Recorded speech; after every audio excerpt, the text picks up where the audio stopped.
amazing guest, multifaceted individual, Angie, and I'm gonna let her introduce herself to y'all. Hi, y'all. Very regular, but I'm Angiek. Nice to meet you. Yes, thank you for coming. No, thank you for having me. Work for Audiomack, Mm-hmm. and you're very into the music industry.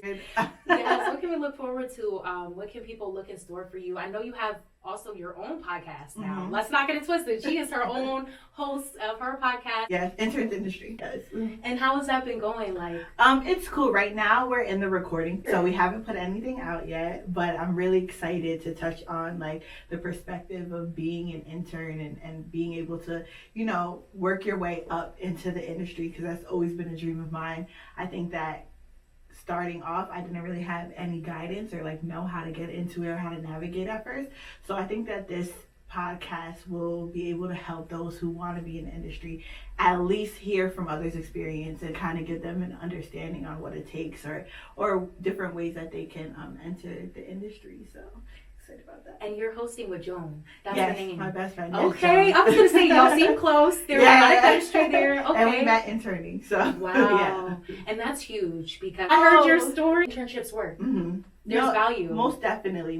So what stage are you in, would you say? We only have the school basics and what I've been doing on the side. And I think that's already the start though. Literally I feel like it's easier now in this generation because you can really build your own thing, right? So you're already above a lot of other people because you're creating your own experience.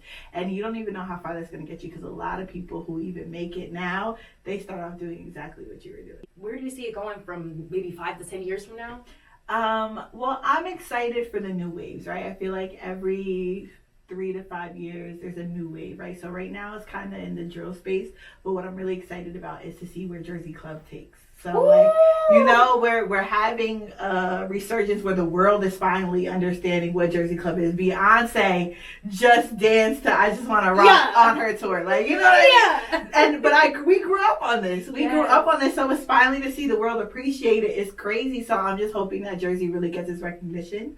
And more Jersey artists get put on, and they become the staple for that sound and that music. So that's what I'm really excited about. I'm excited for African music in general. Ooh. Right? Afrobeats, Amapiano. This wave has come into America now. Yes. So with my African background, being Congolese, I'm extremely excited to see where that goes and these different artists that are coming out, and also the I would say African Americans, but you know what I mean? The Americans that have the African background, who make music as well. I want to see how well that does. It's not just you have to be from Nigeria or Ghana or out there to make it. I want to see some Americans make it in here. I'm excited though. I'm glad that the world is finally opening up the doors for other people. It's girls' time. Right. Here. We're we have Burna Boy selling out Madison Square Garden, Wizkid, you know what I mean? Now Davido, so I'm excited to see, Rema's one of my favorites, so I know he's just gonna go crazy. And you met him. I did. That was amazing, because he told me that. I said, are you talking about who? Ginger? Ginger, are we talking about the same person? He's amazing though. Love him, spirit. I'm telling you, and I'm, on a daily, I meet a lot of different artists for my job, but that was one experience that I was so excited to have, because he was a sweetheart. I'm telling you, we had a whole conversation for 20 minutes, me and him just chatting. He is so down to earth. He did not even have to, but he's so down to earth, seriously. And have you seen that video of him surfacing, watching the crowd sing Baby Calm Down? Yes, That was amazing. It made me get chills, because I know, he's just there wow, this is happening. That's how I felt. His concert was a party. It was enjoyment. It's not just it's not just a show. He really puts his love into, his heart into. A lot of these African artists do, for real. I felt it in my soul. Maybe yes. Girl, that video, that was I knew he was going somewhere when I saw that video. And that was actually the first song that I got introduced to him for. I really did. I was a little late on the wave, but Do Maybe was really one of the top songs. Now, just for a fun fact, so people know about you, who's the first artist you've ever interviewed? I started off in college radio. Yes. So with college radio, I did local artists. But I would say mainstream, the first person I ever interviewed, who was? That's such a great question. It was So you know the actor Rel, the comedian? Yes. I think he was my first. Wow. Yeah, I think he was my first interview. Please let us in, put us on game. But I think it's even bigger than internships. I think what the idea is find an opportunity. You have to go after it, right? So there's so many different ways. It's even, you know, being able to do your research on the different execs that are out there. Right? This is just specifically to music too, but or any industry that you want, like figuring out, okay, who's the people that are actually moving in there, and then maybe trying to connect with them. Social media has made it so easy for us to reach out. LinkedIn has made it so easy for us to reach out, and a lot of the people are very receptive. So it's kind of just like shooting your shot and finding that experience, you know. When at first when I was doing radio and like interviewing and stuff like that, I got the opportunity to meet Angela Yee, and I was literally just like, can I shout at you for a day? And she said, yeah.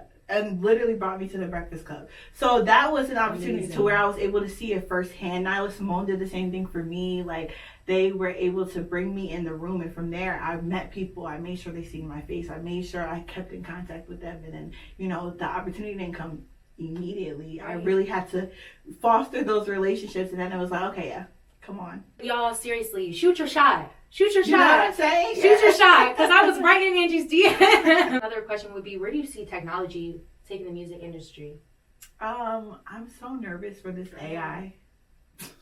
Like, the AI stuff is really, like, scary. Like, seeing them remake these songs, the Drake and the Weeknd one, mind you, that song was a banger. That was the crazy thing for me. And so it's like, well, what's going to happen to these artists? Do they not have to work no more? Or are people going to, you know, I heard a lot of fans just got scammed for Frank Ocean.